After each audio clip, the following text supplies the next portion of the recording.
करवानी है जीवन में वर और कन्या दोनों लोगों को। क्या क्या? वो 5 वस्तुएं रखी गई हैं गांठ जोड़ते समय, जो मांगलिक वस्तुएं हैं वो वस्तुएं इसलिए रखी गई हैं कि वो 5 वस्तुएं कुछ ना कुछ कह रही हैं वर कन्या से कि अगर आप मेरे इन बातों को गांठ बांध लेंगे, केवल हमको बांधेंगे तो काम नहीं बनेगा, अगर मेरी इन बातों को गांठ बांध लेंगे तो आपका जीवन जो है गृहस्थ जीवन वो खुशहाल होगा। तो पहला क्या है? तो पहला है अक्षत। अक्षत यह कहता है, एक चावल को अक्षत नहीं कहते हैं, ना टूटे हुए चावल को अक्षत कहते हैं, चावलों का समूह भी हो और समूचा चावल हो, साबुत चावल हो और समूह हो, उसे चावल कहते हैं। चावल ये कहता है कि केवल दूल्हा दुल्हन वर कन्या को परिवार नहीं कहा जा सकता, परिवार कई लोगों से मिलकर बनता है। तो अगर आप समूह में रहेंगे तो अक्षत रहेंगे, कभी आपकी क्षति नहीं होगी, अक्षत का आशीर्वाद है। तो अक्षत ये कहता है कि तुम दोनों लोग ये गांठ बांध लो, जो आज एक दौर चल गया है, ठीक है, एकल परिवार का, उस दौर से अगर जाओगे तो अक्षत नहीं रह जाओगे, आपकी क्षति हो जाएगी, दिन प्रतिदिन आपके सम्मान में क्षति होगी, आपके सुख संपत्ति में क्षति होगी, आपकी कीर्ति वैभव में क्षति होगी, क्षति ही क्षति होगी, आप टूटते ही जाएंगे। इसलिए आपको अक्षत की तरह क्या करना है? समूह में रहना है, जहाँ बड़े हो, बूढ़े हो, बच्चे हो, छोटे हो, बड़े हो, अच्छे हो, बुरे हो, हर तरह के लोग हो, ऐसे परिवार में रहना है तो अक्षत की कृपा रहेगी। पहली बात, इसको गांठ बांधना है। दूसरा, अक्षत के बाद फूल, फूल रखा जाता है। फूल ये बता रहा है कि फूल खिलता कहाँ है? कांटों में खुलता है, और पुष्प को देखिए तो आनंद आ जाता है, व्यक्ति मुस्कुरा पड़ता है, फूल की तरह खिले और चंदन की तरह सुगंधित बने। पुष्प कहता है जैसे हम कांटों से घिरे हैं फिर भी प्रसन्न रहते हैं, ऐसे आपके परिवार में गृहस्थ जीवन में तमाम उतार चढ़ाव आएगा। जीवन ही संघर्ष का नाम है, जीवन में संघर्ष आएंगे, दुख आएंगे, कष्ट आएंगे, परिवार में तमाम प्रकार की परिस्थितियां आएंगी। आपको करना क्या है? ये जो चेहरा है ये कभी लटका ना रहे, हमेशा पुष्प की तरह खिला रहे, ताकि बगल वाला न जान पाए घर में क्या हुआ है। परिवार की बात परिवार में रहे, घर वाला बाहर वाला न जान पाए कि पड़ोसी जान जाए घर में क्या हुई है। इसलिए चेहरा पुष्प, फूल कहता है, पुष्प कहता है, अगर आपका चेहरा खिला रहेगा, आप प्रसन्न रहेंगे, तो प्रसन्नता सबसे जीवन की सबसे बड़ी पूंजी है।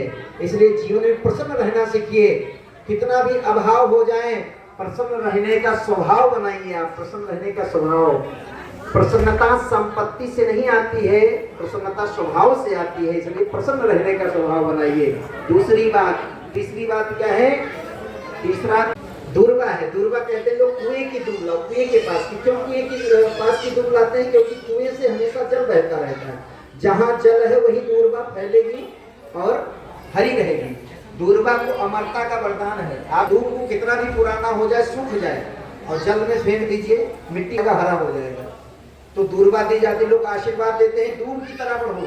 दूर्वा रखा गया है गांठ में, आपका भी परिवार दिन प्रतिदिन बढ़े, आपका कुल बढ़े, आपके घर में परिवार में खुशियां बढ़े। कब बढ़ेंगी? जब जल पाएंगे। जल का मतलब परिवार का जल क्या है? परिवार का जल प्रेम है, स्नेह है। अगर आप दोनों के बीच में प्रेम और स्नेह बना रहेगा तो क्या होगा? आप दूध की तरह बढ़ते रहेंगे, और जैसे प्रेम रूपी जल समाप्त होगा, सूख जाएगा परिवार, टूट जाएगा परिवार। इसलिए सब कम हो जाए मगर प्रेम नहीं कम होने दीजिएगा, प्रेम हमेशा बना रहे, और प्रेम ही सब कुछ दिलाएगा, सब कुछ, सारी खुशियां, धन दौलत सब कुछ दिलाएगा और आपको आगे बढ़ाएगा। इसलिए दूर्वा कहती है कि प्यारे, अगर आप मेरा आशीर्वाद चाहते हो तो प्रेम रूपी जल हमेशा परिवार में बहता रहना चाहिए, स्नेह रूपी जल बहता रहना चाहिए। चौथी चीज है हल्दी।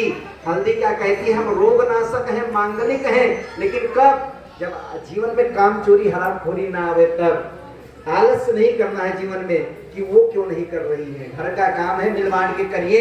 हम हमेशा आपको क्या प्रदान करेंगे? आपके जीवन में मांगलिक ही मांगलिक रहेगा, कभी अमंगल नहीं होगा, हल्दी की कृपा बनी रहेगी। और पांचवा सबसे खतरनाक चीज है जिसके लिए परिवार टूटता है, पैसा रखा जाता है। पैसा कहता है जब तक हम प्रत्यक्ष रहेंगे तब तक परिवार टूटने नहीं देंगे, और जैसे अपनी अपना वाली बात होने लगेगी तुरंत टूट जाएगा परिवार। पैसे को जितना छिपाओगे, जितना चुराओगे, परिवार को उतना तोड़ देगा पैसा।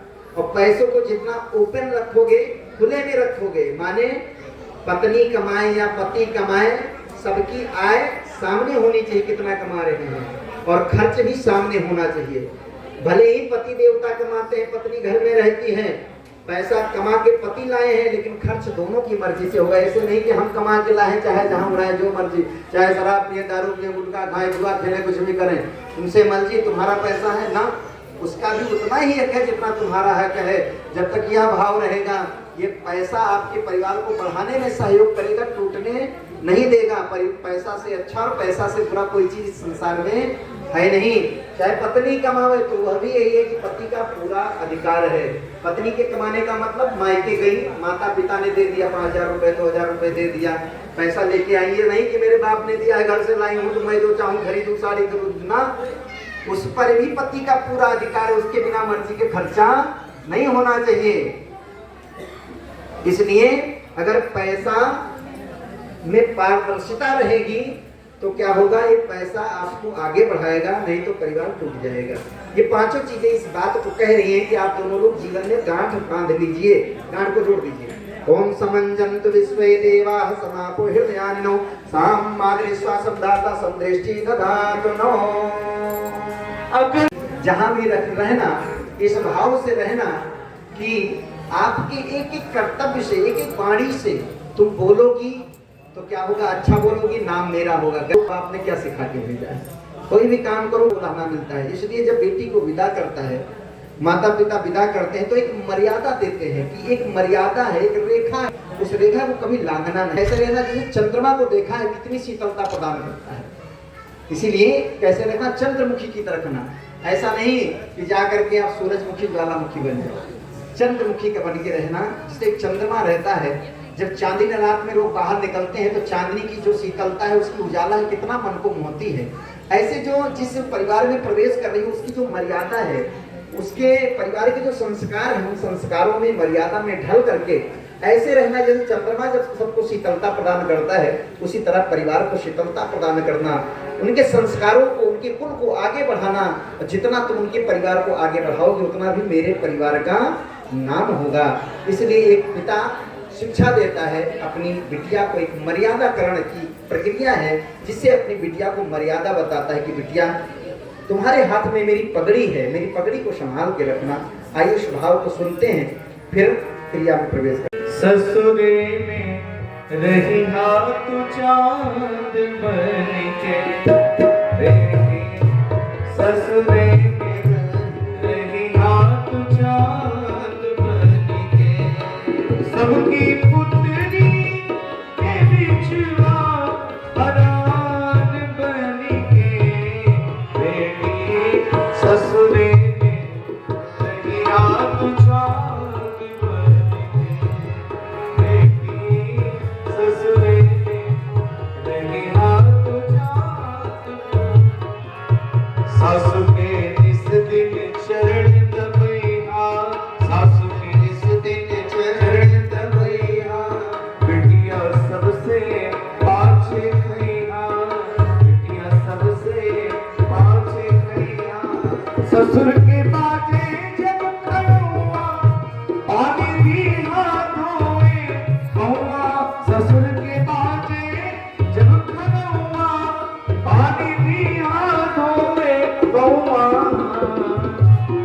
रहिया अगहन पूस महिनवा के बिहार बन के, रहिया अगहन पूस महिनवा के बिहार बन के, बेटी ससुरे में रहिया तू चांद बन के, बेटी ससुरे।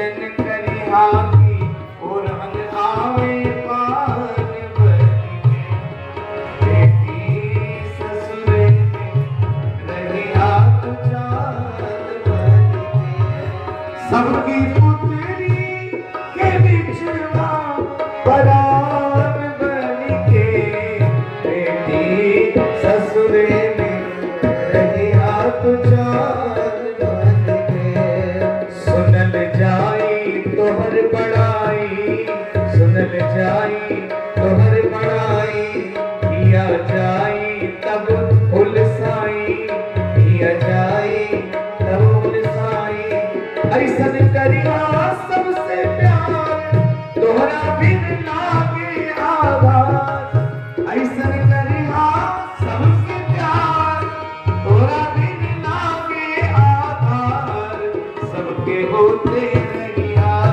गीता और पुराण बनिके सबके होते रहिया गीता और पुराण